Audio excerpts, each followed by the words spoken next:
Every morning, you wake up with a brain that once evolved to find joy in sunlight, effort, and connection.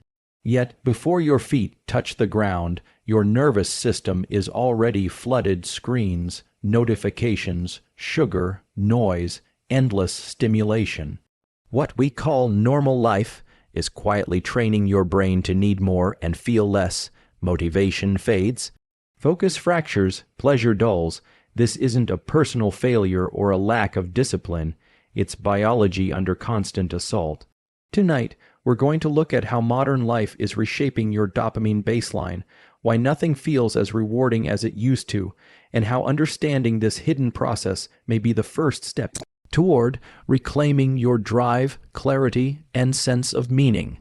To understand why so many people feel unmotivated, distracted, and emotionally flat, we have to start with a fundamental concept in neuroscience, the dopamine baseline. Dopamine is often misunderstood as the pleasure molecule, but that's not accurate.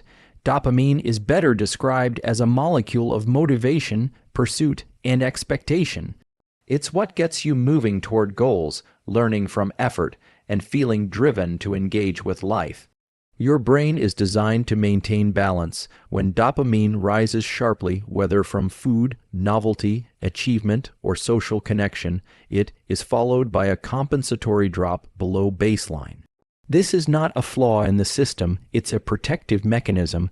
The problem arises when modern life repeatedly spikes dopamine at high levels all day, every day, without effort. Think about how different this is from the environment your brain evolved in. Dopamine spikes were rare and meaningful. They came from hunting, building, learning, social bonding, or overcoming challenge. Today, you can generate massive dopamine surges instantly, scrolling social media, watching content, ultra-processed food, pornography, video games, constant novelty. These are not small signals, they are neurochemical floods. When the brain experiences frequent, intense dopamine spikes, it adapts. The baseline shifts downward. What once felt rewarding now feels neutral. What once felt neutral now feels boring or even painful. This is the core reason people say, "Nothing excites me anymore," or "I know what I should do, but I can't make myself do it." The issue is not willpower. It's a recalibrated reward system. Importantly, the brain does not distinguish between good dopamine and bad dopamine. It only responds to magnitude and frequency. Even activities that seem harmless, constant checking of messages, endless short-form videos, rapid content switching train the nervous system to expect frequent reward without effort. Over time, effort itself begins to feel aversive. This creates a dangerous loop. As baseline dopamine drops, discomfort increases. Boredom becomes intolerable. Stillness feels anxious. Instead of addressing the discomfort, the brain seeks another quick spike to escape it. Each spike temporarily relieves the feeling, but further lowers the baseline afterward. This is how dependence forms, not necessarily addiction, but a chronic reliance on stimulation. One of the most overlooked consequences of this process is its effect on motivation. Motivation does not come from pleasure, it comes from dopamine availability before an action. When baseline dopamine is low, the signal to pursue long-term goals weakens. Tasks that require sustained effort, studying, exercising, building skills, deep thinking, feel disproportionately hard. The brain starts to prioritize short-term relief over long-term growth. There's also an emotional cost. When dopamine baseline is suppressed, the brain's ability to experience joy from simple things diminishes. Sunlight, conversation, movement, progress, these no longer register as rewarding. People often describe this as feeling numb, flat, or disconnected. Again, this is not a personality issue, it's a predictable neurobiological outcome. The key insight here is this: the brain is always adapting to what you repeatedly expose it to. Constant stimulation trains the brain to raise its threshold for reward. Silence, effort, and patience lose their value. Over time, the nervous system becomes less capable of sustaining drive without external input. Understanding this mechanism is not meant to induce guilt or fear. It's meant to restore agency. Once you recognize that your dopamine baseline has been shaped by environment and behavior, you can begin to reshape it deliberately. And that realization that your motivation is not broken, only recalibrated, can be profoundly freeing. This is the foundation. Before you try to optimize productivity, discipline, or happiness, you must first understand how modern life is quietly lowering your brain's reward threshold, and why reclaiming control begins with protecting your dopamine baseline. Instant gratification feels harmless because it's everywhere and because it works.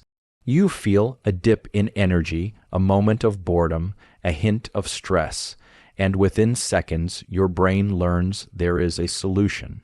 Pick up the phone, open an app, eat something sweet, switch tasks, the discomfort disappears, but from a neuroscience perspective, that relief comes with a cost that is rarely discussed.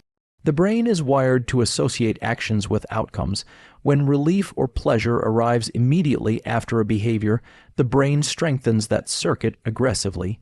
This is efficient learning. The problem is that modern life delivers rewards faster and more reliably than any environment the nervous system evolved to handle. There is no waiting, no uncertainty, and no effort required. Dopamine plays a central role here. Dopamine is released not just when you receive a reward, but when you anticipate it. With instant gratification, the anticipation window collapses, the reward comes too quickly. Over time, the brain becomes conditioned to expect immediate payoff.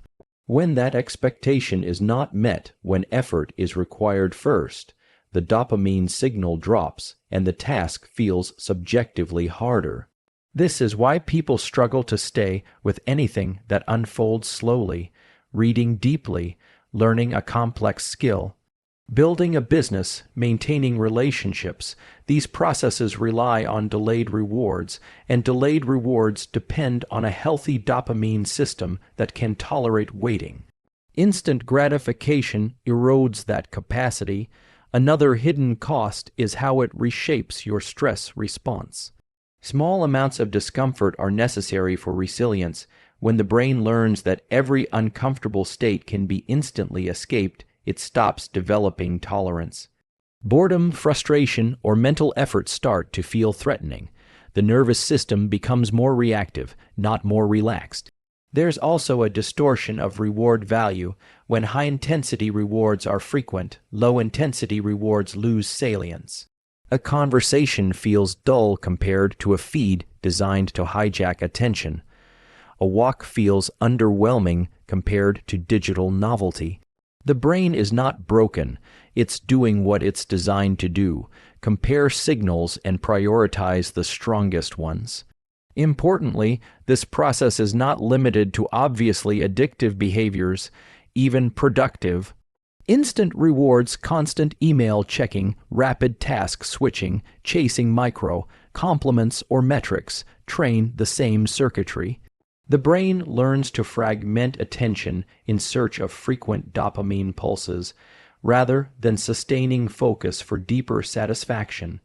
Over time, this creates a paradox. Life becomes easier on the surface, but harder internally.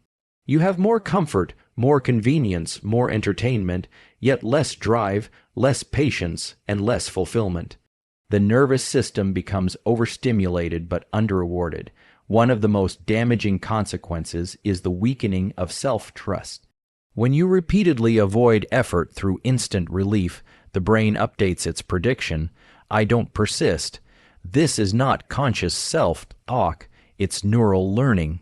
Motivation declines not because you lack desire, but because your brain has learned that quitting is more efficient than staying.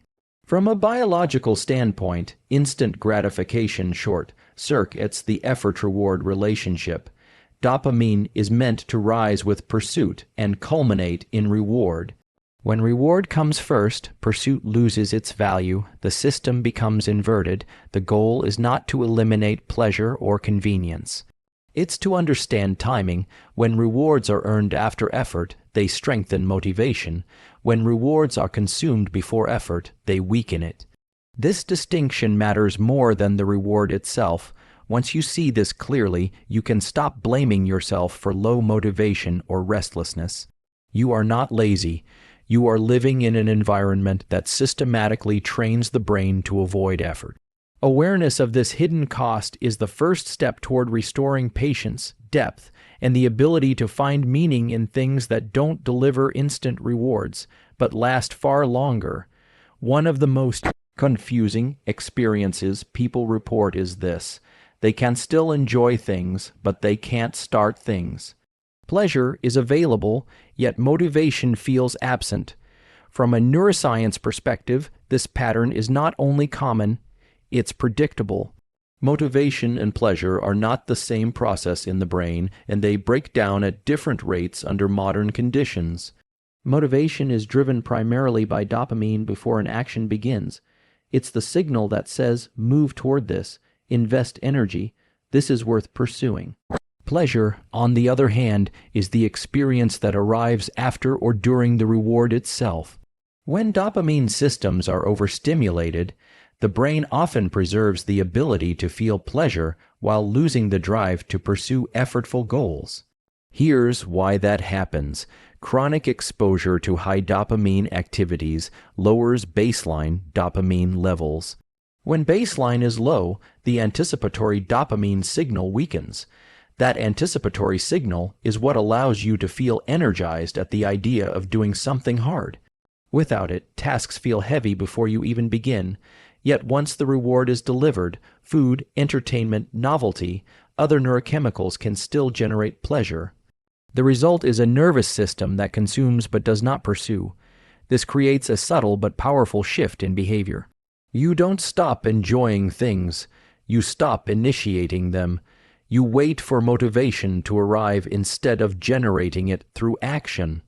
Over time, this waiting becomes a habit, and the brain updates its expectations accordingly. Another factor is effort sensitivity.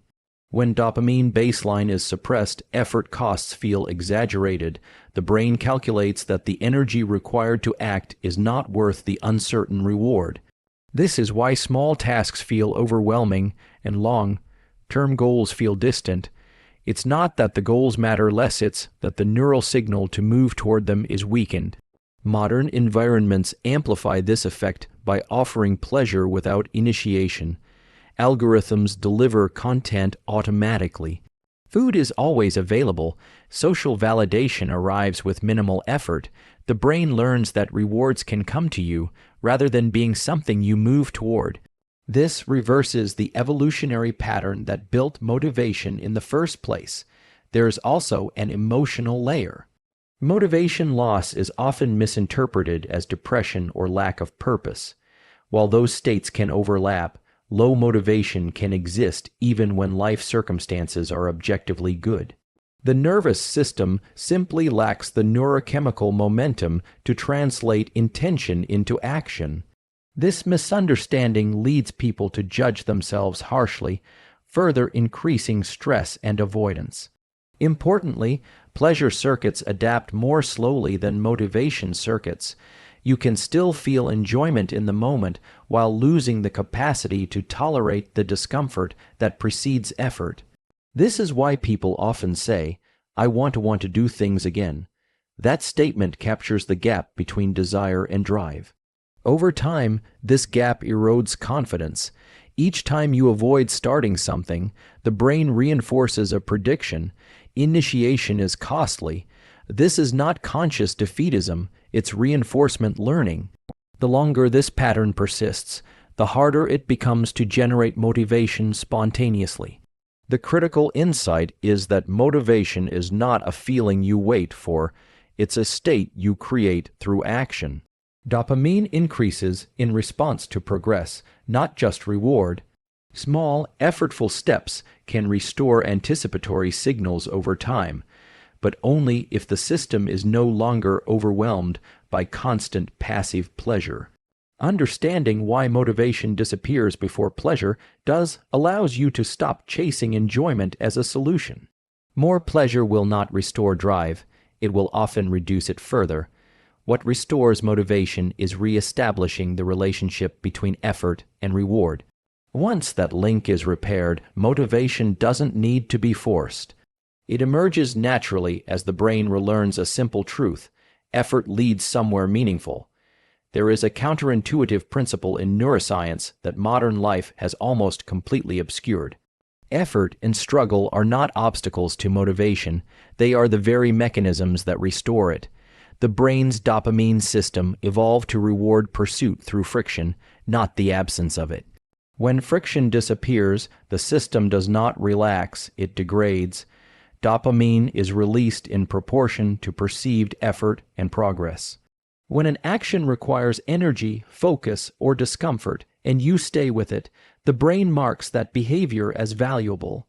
This is why accomplishments that involve struggle feel deeply satisfying, while effortless rewards feel hollow and fleeting. The nervous system is calibrated to associate meaning with effort.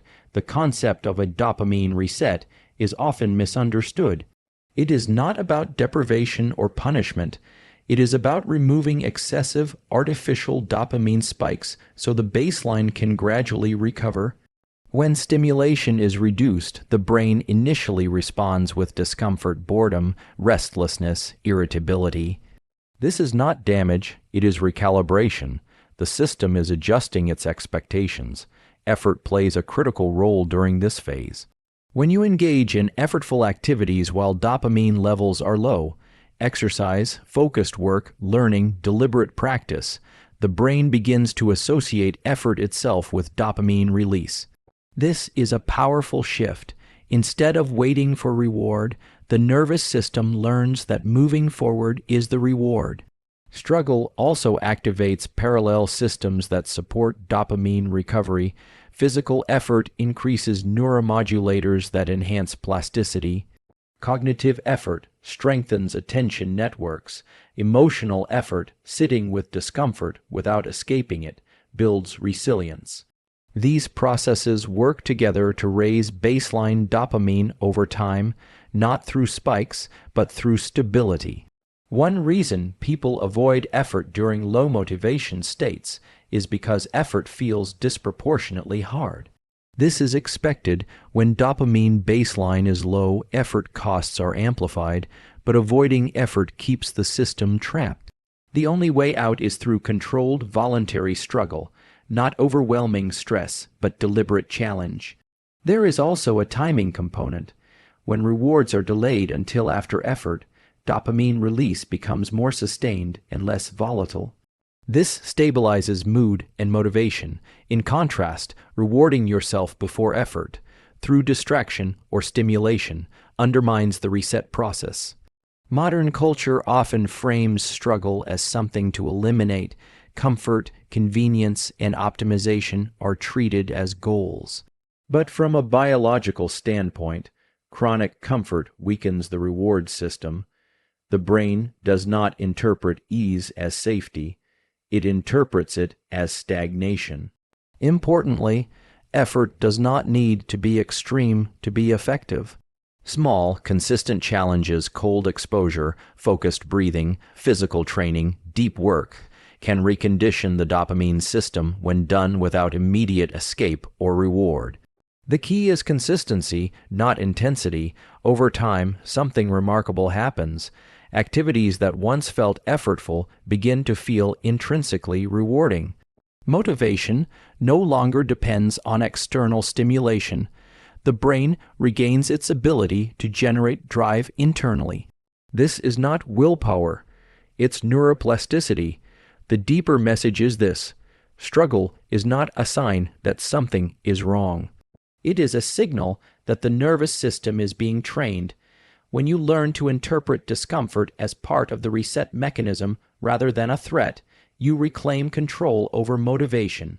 In a world designed to remove friction, choosing effort becomes a biological act of resistance.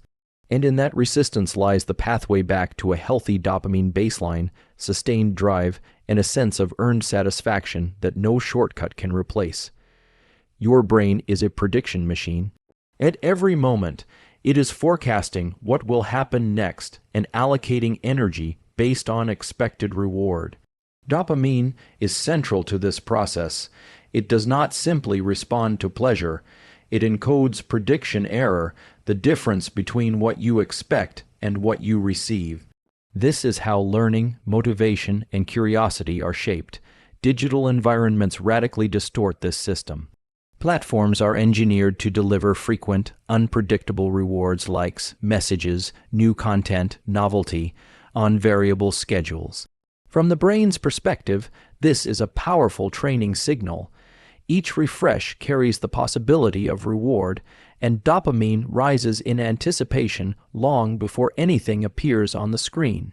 Over time, the brain begins to overpredict reward in digital contexts and underpredict reward everywhere else. Real-world activities, conversation, work, movement, nature become comparatively flat because their rewards are slower and more predictable.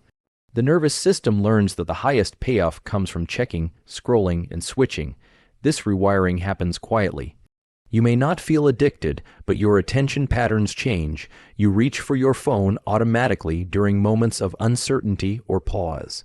This is not habit alone. It is reward prediction bias. The brain has learned that uncertainty plus a screen often equals dopamine. One consequence is attentional fragmentation. When the brain expects frequent rewards, it becomes less tolerant of sustained focus. Deep work requires holding attention in the absence of immediate payoff. Digital overload trains the opposite, rapid sampling of stimuli in search of reward. The result is not a lack of intelligence or discipline. It is a recalibrated reward forecast. Another effect is emotional volatility. Variable reward schedules produce dopamine spikes followed by drops. Mood becomes more dependent on external input. When rewards do not arrive, the nervous system experiences agitation or emptiness.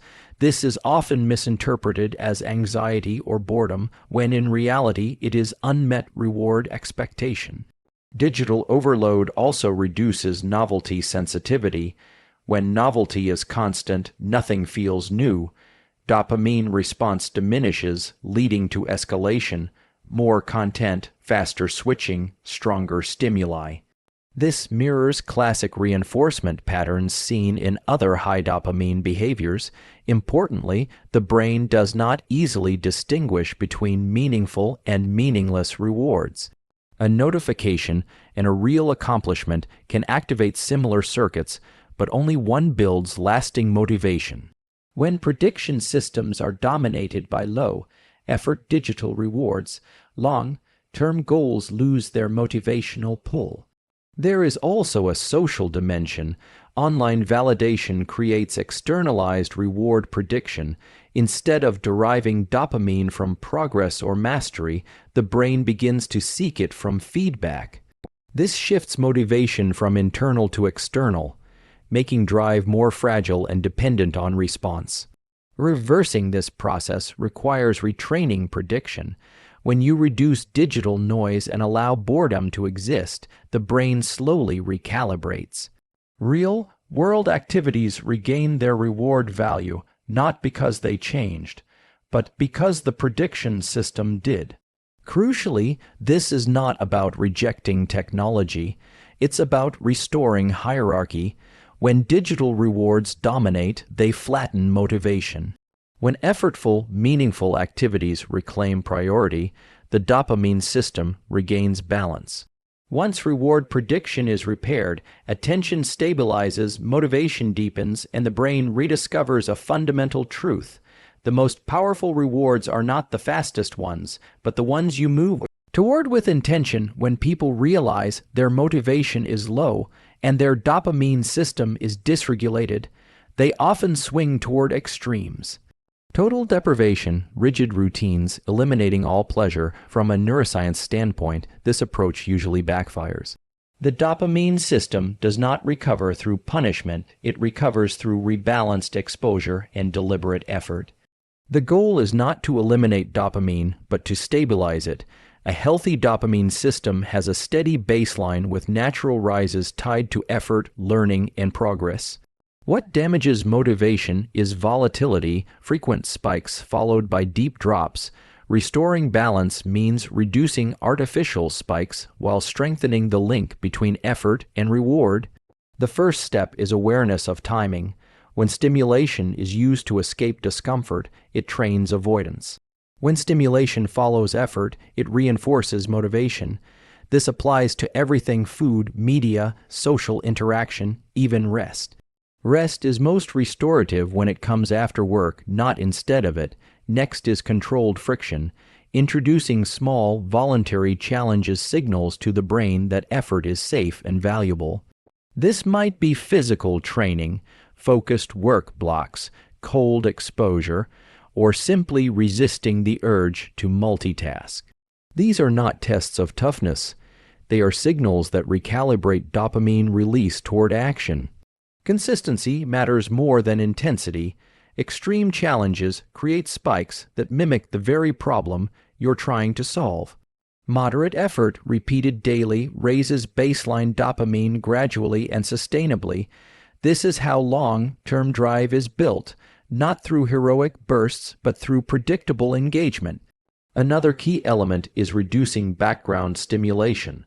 Constant noise, audio, screens, notifications keeps dopamine elevated artificially and prevents baseline recovery. Periods of silence allow the nervous system to reset its expectations. Initially, this feels uncomfortable. Over time, it restores sensitivity to subtle rewards. Sleep, light exposure, and movement also play foundational roles. Dopamine systems are deeply tied to circadian rhythms. Poor sleep lowers baseline dopamine and increases impulsive reward seeking. Morning light, regular movement, and consistent sleep timing support recovery at the biological level. Importantly, rebuilding drive requires patience. The brain changes through plasticity, not insight alone. You may intellectually understand what to do long before motivation returns. This gap is normal. The nervous system needs repeated evidence that effort leads to reward. One of the most powerful shifts is learning to reinterpret discomfort. Instead of seeing low motivation as a signal to stop, it becomes a signal to start small.